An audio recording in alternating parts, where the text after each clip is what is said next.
1 heure et demie. Donc là, j'ai volontairement fait un extract de mon pack pour pouvoir vous passer les messages essentiels. En gros, il y a une partie boîte à outils et de principes sur lesquels je vais avoir un petit peu moins le temps de détailler. C'est juste le disclaimer que je voulais faire. Et si aussi un autre disclaimer par rapport à l'introduction et à la présentation de Céline. Moi, l'angle de ma présentation, pour le coup, il n'est pas du tout technique. Il est vraiment sociologique et sciences cognitives. Les autres sessions seront, à mon avis, beaucoup plus techniques. On pourra aussi parler de technique. Et j'ai prévu de rester jusqu'à la fin, et notamment à l'Afterworks. Donc, si jamais vous avez des questions à ce moment-là, profitez de ce moment convivial. Ça sera avec grand plaisir de pouvoir échanger avec vous. Je suis désolé, là, c'est en train de bien fliquer. J'espère que ce n'est pas trop désagréable pour vous. Je m'appelle Philippe Ponsarguet, j'ai 52 ans.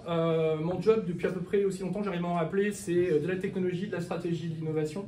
J'ai été CTO pendant à peu près 20 ans dans des boîtes de 1500 à 30 000 personnes dans le domaine du digital et de la technologie.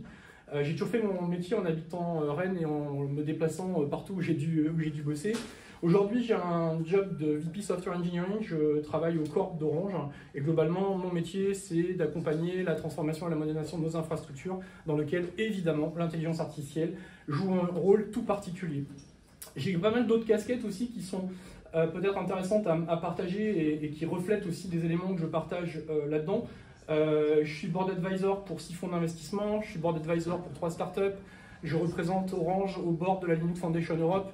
Je suis membre de la core team de TechRox, qui est une organisation qui fédère aujourd'hui quasiment 3500 CTO, Head of et VP technologie. Donc voilà un petit peu mon 360.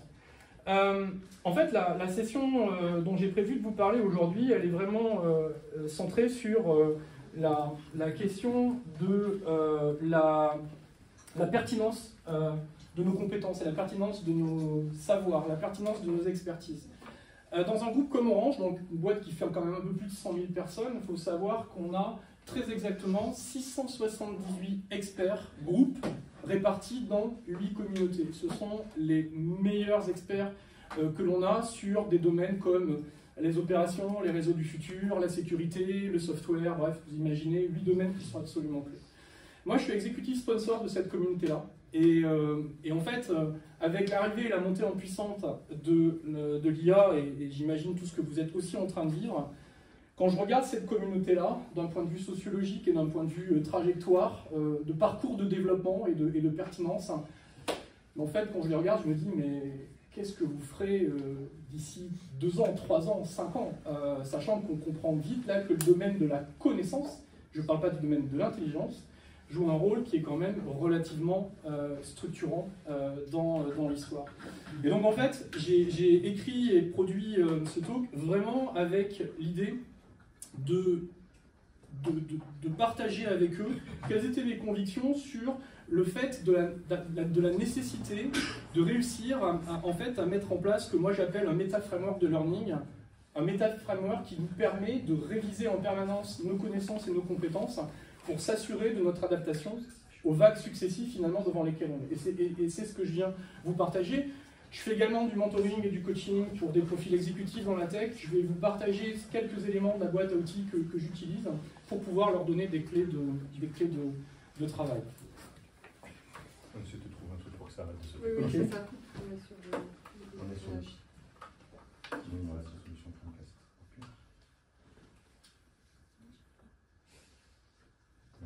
Oui, voilà, on va dire ça. On va dire vas-y. Et ça marche. Ouais, on touche plus. Moi, il y a une étude que je trouve assez intéressante. Je ne sais pas si vous l'avez lue, si vous la connaissez. C'est une étude qui, à mon avis, a 4-5 semaines. Une étude du World Economic Forum et qui s'interroge sur la question que me posent régulièrement mes amis des ressources humaines. Quelles sont les compétences absolument clés dont nous aurons besoin pour garantir la performance et la qualité de service de nos clients en 2030. Enfin, quand on dit 2030, globalement, c'est dans le futur. Et ce qui est assez intéressant, je pense que vous êtes tous habitués à regarder des Magic Quadrant, on a tous été un peu picousés à ça, heureusement ou malheureusement. Notre œil, il a plutôt tendance à monter et à regarder dans la partie en haut à droite, en fait. Et le point qui est super intéressant, si vous êtes un tout petit peu attentif, et vous allez comprendre le pourquoi de la présentation, À part la partie en compétences, en hard skill, vraiment deep hard skill sur l'IA et la data, tout ce qui est là dans le nuage de points, ce ne sont que des compétences comportementales et des soft skills. Tous les hard skills sont globalement là et tout très là en bas. Ce qui, moi, quand je vois ça, me fait vraiment poser des questions sur comment je dois accompagner mes communautés d'experts pour garantir leur pertinence et leur relevance dans le futur. On va pas beaucoup détailler ça, mais pour le faire très simple, dans les jobs qui sont les plus émergents à 2030, c'est ceux où on fait la différence parce qu'on sait travailler avec nos mains. Les métiers d'art, les métiers de bouche, les métiers dans lesquels on a leurs favoris. Enfin voilà, c'est ça, c'est ces métiers-là qui différencient. Tous les métiers des RH, des legal, dans lesquels il y a une ingénierie basée sur une compétence forte, ou les métiers qui sont en proximité avec de la robotisation, je parle bien de robotisation ou d'automatisation, de conduite autonome, de camions, de ce qu'on veut. On a vraiment, des métiers auxquels on s'attend, pour lesquels il y a une chute. Alors, prédiction ou pas, moi j'utilise ça comme une boussole et j'essaye en fait de retirer les informations qui me permettent de pouvoir avancer. Apprendre la connaissance, le savoir, une forme d'expertise, en fait c'est vraiment, moi mon histoire c'est ma cam depuis que j'ai commencé à bosser, depuis que aussi longtemps que je me rappelle. Je commençais à apprendre très massivement sur des bouquins. Moi, mon bureau à la maison c'est un musée de livres, si vous voulez avoir l'intégrale de Guy Pujol des réseaux ou comment je programme en latex, je les ai, il n'y a pas de problème. J'ai bossé pendant 10 ans pour O'Reilly Associates, où j'ai traduit, écrit des bouquins, et ça a vraiment été quelque chose qui m'a permis d'ancrer mon processus de compréhension et mon processus d'apprentissage dans une thématique d'expertise. Après est arrivé le monde des MOOC, alors là, ça a été un shoot énorme, parce que globalement, en fait, j'avais une relation beaucoup plus dynamique avec des labs, je pouvais tester, expérimenter mes compétences. Et puis, bah voilà, depuis maintenant 4-5 ans, j'ai encore changé la façon dont je travaille. Aujourd'hui, en fait, mon apprentissage s'appuie énormément sur des outils d'IA. Mon environnement dans lequel j'apprends de manière dynamique à la demande, bah, c'est Google Notebook LM. Moi, aujourd'hui, c'est l'outil qui me permet de pouvoir apprendre. Toute ma curation amont, tous mes trusted sources que j'intègre. Derrière, j'ai un Gemini 1.5 de Pro qui s'appuie uniquement sur les éléments qui sont associés. Et là, je lui dis, bah, écoute, voilà, j'ai 1 heure devant moi. Qu'est-ce que tu me proposes à prendre sur les éléments que je viens de spécifier? Génère-moi un QCM pour m'assurer que j'ai bien compris. Propose-moi une timeline pour bien repositionner les éléments. Et en bonus, génère-moi un podcast que je transfère sur mon iPhone, que j'écoute le matin en allant bosser. Donc ça a complètement transformé ça. Et sachant que moi j'ai une caractéristique un tout petit peu particulière, peut-être que certains d'entre vous sont comme ça aussi dans la salle, mais moi je suis très fortement neuroatypique, j'ai une très très grosse neuroatypie. Et pour l'expliquer de manière extrêmement simple, moi quand mon cerveau n'est pas occupé, je déprime, et je déprime très très fort. Et c'est pas drôle pour les gens qui vivent avec moi, et pour faire ça, en fait, j'ai toujours ce process d'apprentissage, et c'est pour ça que j'aime à dire que je pense que j'aime plus en fait apprendre que savoir, parce que j'ai une relation vitale avec le fait d'apprendre. Moi, mon job, pour faire très très simple, c'est doudou exécutif. Est-ce qu'on fait la 6G? Est-ce qu'il faut qu'on monte des gigafactories à inférence? Est-ce qu'il faut qu'on travaille avec tel partenaire? Tiens, il y a tel événement géopolitique, quels vont être les impacts sur nos infrastructures? Voilà. Moi, je travaille avec des personnes qui passent leur journée à me bombarder de ce type de questions-là en mode un petit peu privilégié. Évidemment, de l'advocacy, c'est un peu ce que je suis en train de faire avec vous, force de conviction, partager des sujets, amener des éléments d'influence ou de réseau auprès de la presse, auprès d'analystes, ça fait partie de mon métier. Et puis le point le plus important, c'est globalement, moi les personnes avec lesquelles je travaille, ils n'ont pas la capacité de m'écouter plus de 5 minutes et ils ne sont pas capables de lire plus qu'un tiers d'un A4 sur un document. C'est la réalité. Et il faut faire avec. Et bombarder sur autant de scopes de sujets. Dans mon job de CTO, quand j'ai commencé, globalement, on a une responsabilité technologique. On n'est pas forcément celui qui sait tout, mais on est celui qui sait coordonner, celui qui sait donner du sens, celui qui sait donner une direction, et celui qui sait fait travailler les différentes personnes ensemble pour résoudre les problèmes techniques ou pour pouvoir implémenter une stratégie de produit.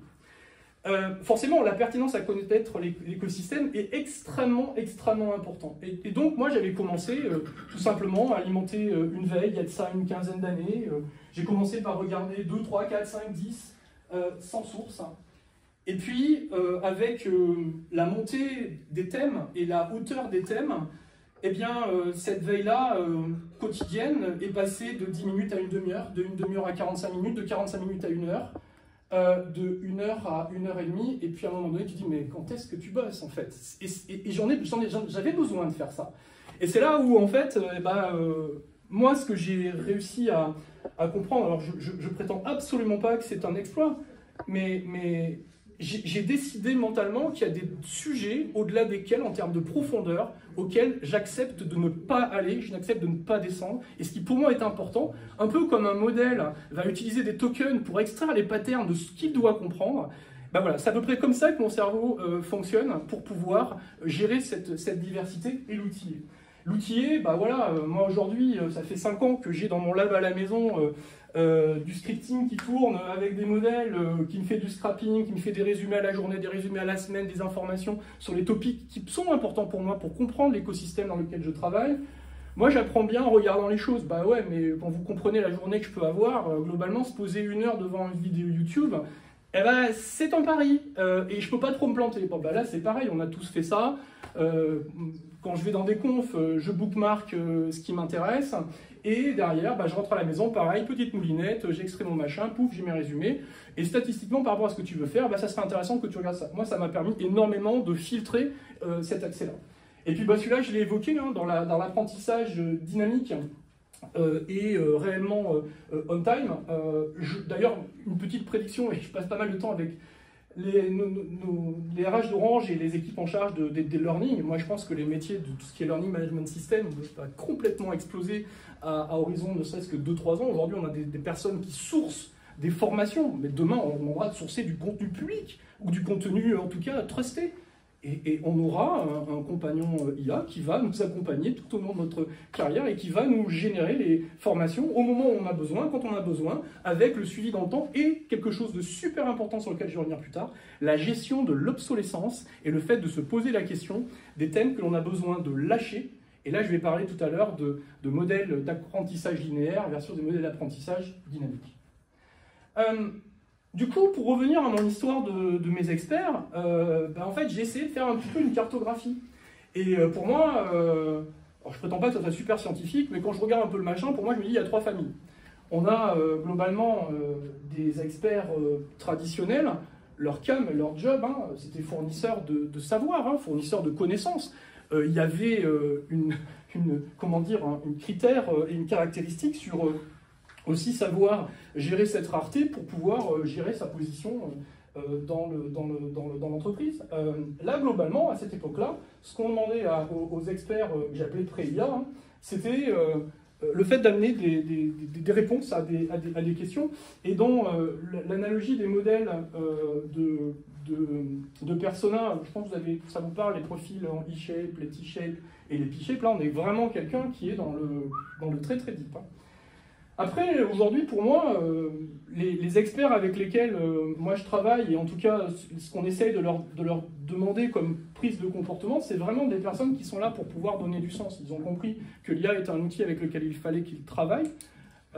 Et j'y reviendrai tout à l'heure, pour moi, le domaine de l'IA et de l'IA générative, c'est vraiment le domaine de la connaissance, c'est pas le domaine de l'intelligence. La caractéristique humaine est bien plus que ça. Et donc, dans la caractéristique d'intelligence humaine, la connaissance en fait partie, mais on n'est pas obligé de tout savoir, on peut aussi travailler intelligemment et savoir où aller chercher cette information. Et là, on est plutôt dans affaire à des personnes qui sont des personnes qui donnent du sens, où là, on a plutôt des personnes qui, devant une prolifération d'informations et de documentation, vont plutôt essayer d'être des guides à l'intérieur de tout ça. Et comment, moi j'imagine, ou en tout cas je me dis que ça peut évoluer, c'est vraiment d'avoir des boussoles à sagesse dans le futur, où vraiment, pour moi la question, en plus avec la montée en puissance de la partie agentique, et je crois que ce soir d'ailleurs on a une dernière session qui est là-dessus et c'est plutôt cool, en fait pour moi la vraie question qui se pose, hein, c'est d'avoir des personnes qui vont être capables de mettre des barrières, de mettre des frontières, à quel moment on doit mettre un humain dans la boucle, comment on va gérer les parties d'éthique, comment on va gérer les parties de sécurité,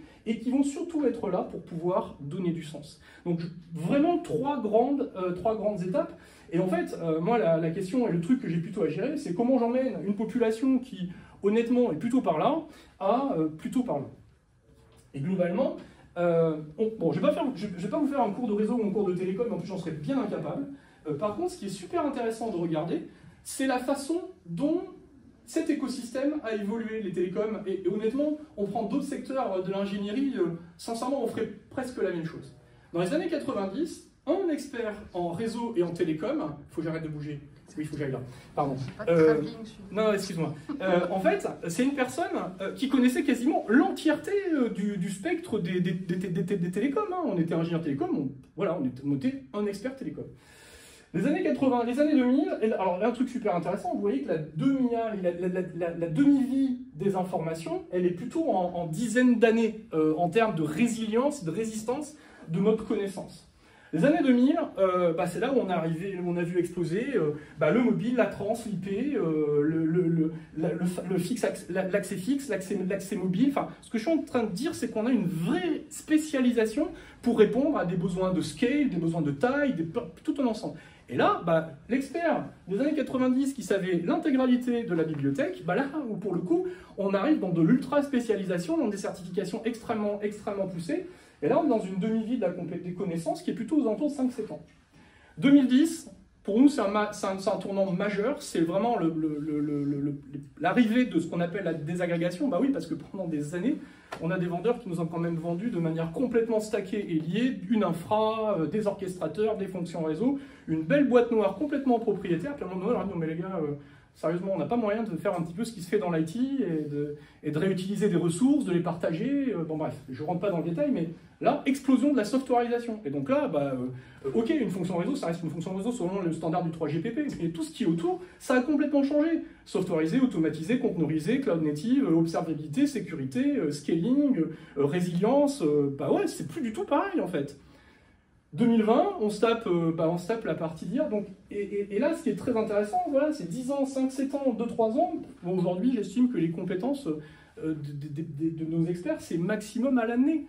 Donc, ce qui veut dire qu'on est passé d'une gestion de la connaissance et de l'expertise qui était plutôt statique à quelque chose qui est vraiment hautement dynamique. Et ce qui nous arrive là pour la prochaine dizaine, je pense que au mieux, on peut avoir une intuition.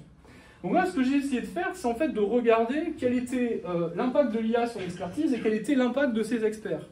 Alors, pour vous la faire très courte, plus on est là, plus c'est des sujets qui sont processés, automatisés, et évidemment, c'est le terrain de prédilection de tout ce qui va être IA.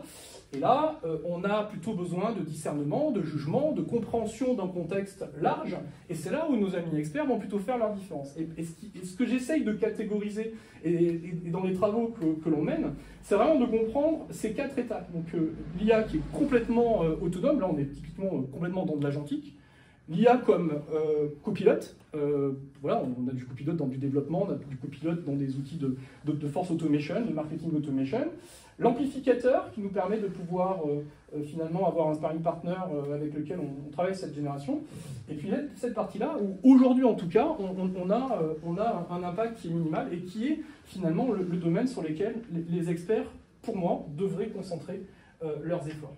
Ce qui nous amène finalement au fait de dire que, en plus d'avoir une expertise ou plusieurs expertises en fonction des domaines, entre guillemets, nos profils et nos personas en forme pi, donc c'est-à-dire d'avoir plusieurs domaines d'excellence et surtout une grosse compétence de soft skills, ça va devenir extrêmement important. Tout ce qui va être system thinking, pour être capable de comprendre de manière holistique les domaines, quels sont les patterns,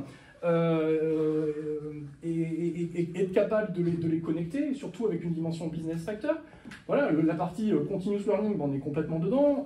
L'intelligence collaborative, ouais, parce que maintenant, l'IA, c'est un nouveau collègue, hein, les agents sont des nouveaux collègues. Enfin, moi, j'ai pas mal de copains qui sont patrons de boîtes dans la tech. Dans leur plan strat 2025-2030, ils ont mis des collègues, ils ont staffé des collègues, ils ont staffé des salaires pour staffer des IA. Hein. Donc il faut quand même être bien conscient de ce truc-là.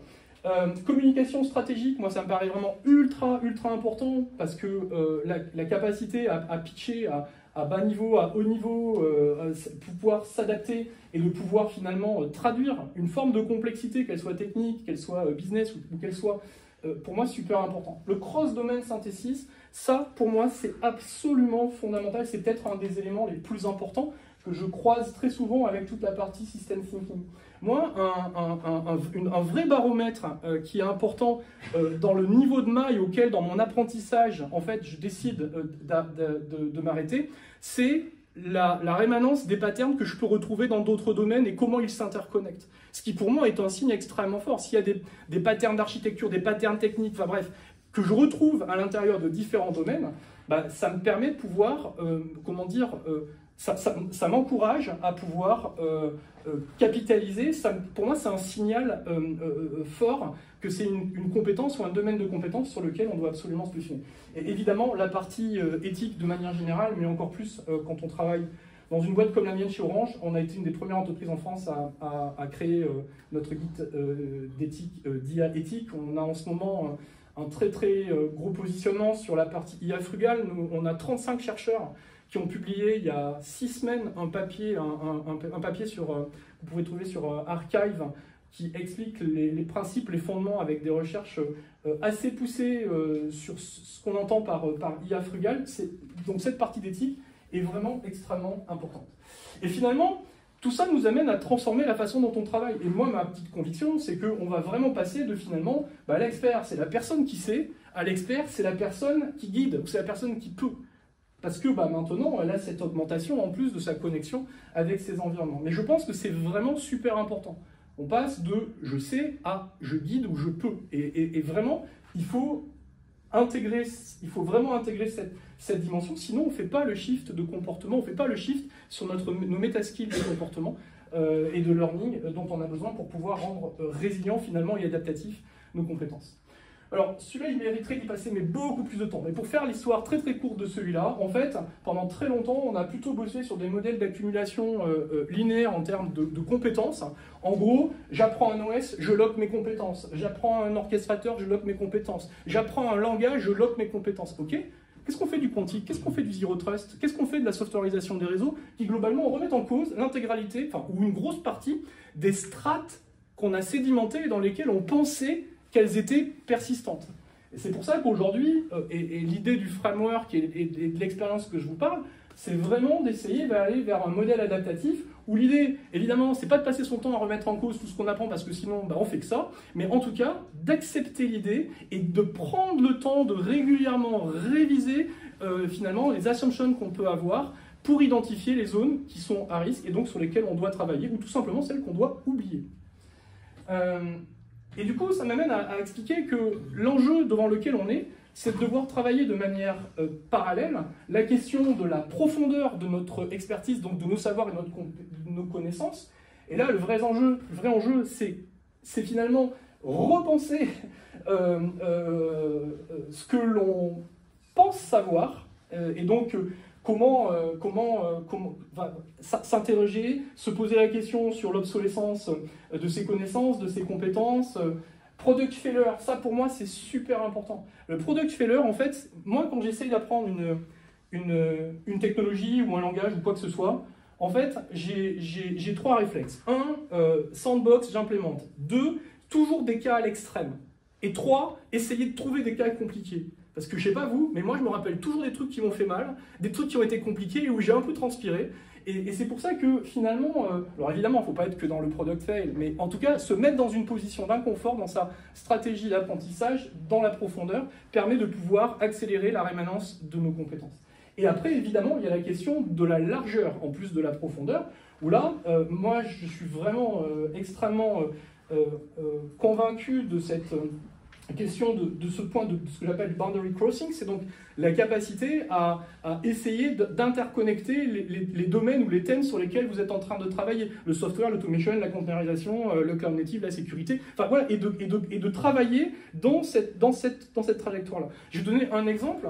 Là, j'ai passé, parce que j'étais curieux, la certif, la Google Cloud Gen AI Leader, et en fait, en faisant cette certif, j'ai fait un training, mais en parallèle, j'ai 5 autres cours en parallèle sur d'autres sujets. le truc qui est super important, c'est qu'on a l'impression d'avancer avec un monotrack, on se crame le cerveau. Pour moi, ce qui marche bien, c'est cette diversification en fait, des thèmes dans lesquels il y a toujours un point d'ancrage et une relation, entre guillemets, un à un, mais l'exploration des domaines connexes, pour moi, me renforce, rappelez-vous mon histoire des patterns que je peux retrouver, et donc m'encourage personnellement à faire ça. Et puis, le truc qui est super important, c'est d'avoir un réseau de pairs, d'avoir un réseau de connaissances, de compétences dans lesquelles on peut partager ce qu'on pense avoir compris, aller se confronter, c'est super important. Moi, je passe mon temps avec beaucoup d'exécutifs qui, honnêtement, ne comprennent pas grand-chose à des sujets techniques. Et c'est pas grave, parce que c'est pas pour ça qu'on les embauche, c'est pas pour ça qu'on les paye. Ils sont payés pour prendre des décisions, d'accord? Donc, concrètement, moi, mon enjeu, c'est de faire qu'en 5 ou 10 minutes, ils comprennent pourquoi ils doivent prendre telle décision. Donc, ça, super important. Du coup, celui-là, je vais le passer assez vite, sinon ça va pas tenir.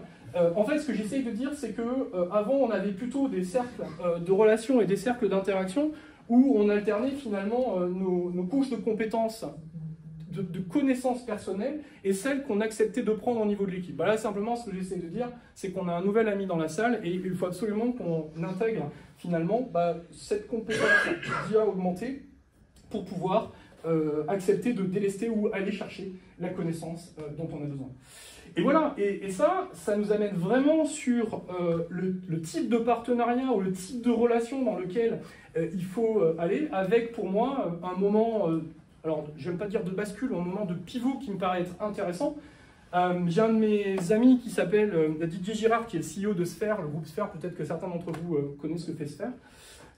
Didier, j'adore quand il parle d'IA générative et d'IA agentique parce qu'il dit quelque chose qui pour moi est super explicite. Les assistants, ça assiste, ça veut dire qu'à la fin de la journée, c'est nous qui décidons ce qu'on fait. Un agent, d'accord, ça agit. Je ne sais pas si certains d'entre vous sont codeurs ou développent, je ne sais pas, si vous avez essayé, par exemple, un Anthropic un code ou un codex. Enfin, concrètement, c'est plus nous qui codons. Hein. On a un agent qui code. C'est plus nous qui committons notre code dans le repo Git. On fait un commit.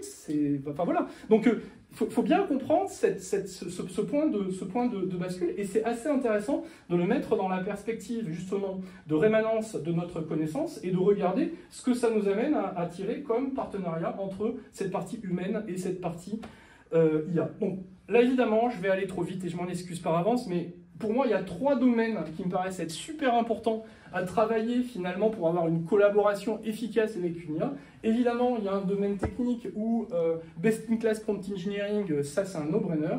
S'outiller sur l'évaluation de la qualité des résultats, ça absolument critique.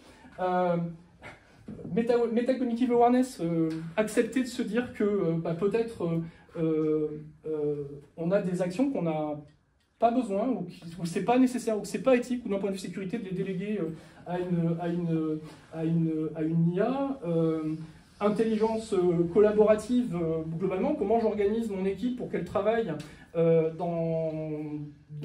avec un collègue entre guillemets virtuel qui est une IA. Donc il y a vraiment pour moi ces 3 domaines qui sont à explorer pour avoir une collaboration vraiment efficace et qui fonctionne bien avec une IA. Et ce qui m'amène finalement à vous partager, on arrive quasiment à la fin, 5 minutes, ok. Moi le framework que je m'applique à moi-même et que j'essaye de partager à mes équipes, en fait, c'est un framework qui tient en 4 points, d'accord. Moi, il y a une phase d'acquisition, il y a une phase dans laquelle j'applique, il y a une phase dans laquelle, en fait, je raffine, phase de réflexion et d'introspection, et une phase de refinement, de tuning, et tout ça itère. Et en fait, il y a plein d'outils super intéressants pour aider à faire ça. Par exemple, le concept, moi, le mind mapping, enfin tout ce qui est une représentation structurelle, ça marche super bien. Dans ma petite tête, j'ai des tas de mind maps que je sais connecter ou que j'arrive à connecter, ça marche bien. Feynman technique, je sais pas, croiser la première personne que vous voyez, aller lui expliquer le truc que vous pensez avoir compris, mais peut-être que vous avez finalement pas si bien compris le truc que vous pensiez avoir pigé. Ça, super important, le Space Retrieval Practice, le fait d'accepter, d'espacer la validation de ses acquis et de son apprentissage. Un exemple super concret, je mets en pratique sur l'histoire de ma certif d'il y a 10 jours. En fait, je l'ai bossé à peu près 4 semaines, en plus de mon boulot. Et en fait, évidemment, j'utilise une IAGEN pour me générer mes checkpoints, donc mes Q&A, pour m'assurer que ce que je suis en train d'apprendre, réellement, je le comprends. Typiquement, la première semaine, je vais avoir un check en fin de semaine. La deuxième semaine, je vais avoir un check tous les 2 jours. La troisième semaine, je vais avoir un check par jour. Et la dernière semaine, qui est la semaine avant laquelle je passe ma certif, je vais avoir un check toutes les demi-journées. Et tout ça pour, finalement, forcer mon cerveau à avoir des phases de descente et d'aller récupérer l'information dont j'ai besoin pour pouvoir répondre. Et parce que le tout, c'est pas de se rappeler du dernier truc qu'on a appris, mais aussi du truc que j'ai appris la première semaine. Donc finalement, le fait d'espacer l'accès et la validation à ces compétences, c'est super important. Boundary testing, évidemment, test aux limites. Interleaving, ça c'est super important pour moi. Interleaving, c'est le fait pour moi de travailler différents trainings ou différents domaines d'études en même temps. Et c'est là où vous faites vos connexions. Error logging, pour moi, c'est super important. Je note absolument les éléments sur lesquels je pensais avoir raison, je pensais avoir compris, et finalement, pas tant que ça. Et puis, en fait, ce que j'essaye après, c'est peut-être un peu, vous allez penser que je suis un peu tordu, et peut-être que je vous aurai pas tort, mais en fait, cet apprentissage-là et cette démarche-là, ça ne peut pas s'improviser. C'est quelque chose qui doit être construit. Et c'est pour ça que moi, je travaille vraiment en sprint. Je fais mes rétros, qu'est-ce que j'ai appris. Enfin, je travaille ma stratégie d'apprentissage. Sinon, je ne peux pas faire mon job. Et c'est là où il y a un point qui, pour moi, est super important. C'est ce que j'appelle la programmation de l'obsolescence de nos compétences. Ou de manière régulière, au quarter, je regarde les trucs que j'ai appris, je regarde le backlog des trucs que j'ai appris dans les 24-36 derniers mois, et je m'interroge, en fait, dans tout ça, qu'est-ce qui reste actif, et puis qu'est-ce qui est obsolète, ou qu'est-ce que j'ai perdu et que je dois réacquérir. Ce que j'essaie de vous dire, c'est que le learning, il y a vraiment une stratégie qui est associée comme une routine qui finalement vous aide à vous structurer. Et donc pour terminer, ce que je voulais vous partager, c'est que l'enjeu devant lequel on est, c'est le paradoxe de l'expertise. Le paradoxe de l'expertise, en fait, il est très simple. Plus est forte et profonde votre spécialisation, plus vous avez investi vous-même dans cet apprentissage, et globalement, le plus vous êtes à risque. Sur la partie connaissance, au travers, aujourd'hui, de ce que nous amènent les différentes aires en termes d'IA. Mon point, c'est surtout pas de dire, il faut surtout pas arrêter cette spécialisation. Ce qui est super urgent, c'est surtout de la complémenter par des éléments du dispositif, comme ce que je vous ai partagé en termes de sciences cognitives. Parce que globalement, aujourd'hui, une personne qui est peu spécialisée et peu adaptable, elle est déjà hors jeu. Une personne qui est super spécialisée et qui n'est pas adaptable, elle est super vulnérable. Et ça, ça c'est vraiment mon spot numéro 1 sur lequel j'essaie de travailler avec les équipes. Bon, vous comprenez que globalement, encore comme dans mon Magic Quadrant, le bon endroit où il faudrait plutôt qu'on soit, c'est plutôt ici. Et ce qui est assez intéressant, c'est vraiment de s'interroger sur les modèles mentaux qu'on doit mettre en place pour à la fois avoir cette adaptation, mais également trouver des informations qui sont utiles. Et pour moi, il y a vraiment 4 points qui sont super importants et qui sont un peu le mantra que je m'applique à moi-même et que j'essaye de partager aux équipes. Toujours s'interroger sur la compréhension des limites de nos connaissances, accepter de revoir ultra régulièrement des choses qu'on pensait acquis, tout simplement pour mon histoire des modèles d'acquisition dynamique par rapport aux modèles d'acquisition linéaire. Pour ça, l'histoire du cross-domaine, je pense que j'étais bien lourd sur le sujet, donc vous l'avez pigé. Et puis, je pense qu'on n'a pas le choix, il faut qu'on accepte tous de se dire qu'on vit dans un monde qui est incertain et qui de toute façon sera encore plus incertain. Et donc pour terminer, moi ce que j'avais envie de vous dire, c'est que, après c'est peut-être une interprétation qui est très personnelle, et je ne dis pas que c'est la définition, mais pour moi le domaine de l'intelligence artificielle, c'est le domaine de la connaissance. La connaissance, elle est froide, elle est rationnelle. L'intelligence, pour moi, c'est pas ça. Dans l'intelligence, on retrouve évidemment la connaissance, mais vous n'êtes pas obligé de tout connaître. Ce qui est super important, c'est de savoir comment aller chercher l'information et à qui la demander. Donc effectivement, on retrouve une dimension rationnelle, mais surtout une dimension relationnelle, émotionnelle, corporelle. Et en fait, aujourd'hui, ce qui humainement nous rend différents, c'est notre capacité de jugement, notre capacité de discernement, notre compréhension de contexte extrêmement large et de pouvoir finalement prendre des décisions ou prendre des actions par rapport à ça. Donc moi, ma conviction, en fait, elle est de dire que Alors j'ai mis 2030, mais c'était pour dire le futur, ok. Moi je pense que les experts qui vont continuer à s'amuser, parce qu'il y a quand même un peu de ça, c'est ceux qui vont accepter d'apprendre, de désapprendre et puis de réapprendre, certainement en utilisant un partenaire ou un nouveau compagnon qui est l'IA. Pour pouvoir faire ça, pour moi, il y a vraiment deux piliers qui sont super importants. Évidemment, comprendre qu'on travaille en intelligence collective avec des humains, mais que dans la pièce, on a un nouveau compagnon qui existe et qu'il faut qu'on l'intègre. Et surtout, travailler et bosser sur votre meta-framework pour pouvoir développer vos skills, les rendre résilients et les rendre adaptatifs aux vagues successives devant lesquelles on est. Alors peut-être que c'est mon côté un peu fleur rose, ou mon côté un peu bleu d'ailleurs, c'est fleur bleue, je ne me rappelle plus, bref, enfin vous avez compris, ou mon côté un peu optimiste, mais moi, sincèrement tout ça, moi ça me fait pas peur, moi ça m'a vraiment aidé, ça m'a vraiment libéré, ça m'aide au quotidien, je ne pourrais pas faire mon métier, c'est impossible, et concrètement, par contre le revers de la médaille c'est que extrêmement critique, beaucoup de remises en question, le critère d'évaluation, la sécurité, l'éthique ont été vraiment exacerbés. Et donc finalement, ce que j'essaie de dire, c'est que si on se concentre dans ce qui humainement nous rend différents dans les propriétés d'intelligence que j'ai essayé de définir, typiquement on est dans un domaine dans lequel, j'espère à 2030, l'IA ne nous disruptera pas. Voilà ce que je voulais partager avec vous. Je suis désolé, j'ai un peu dépassé.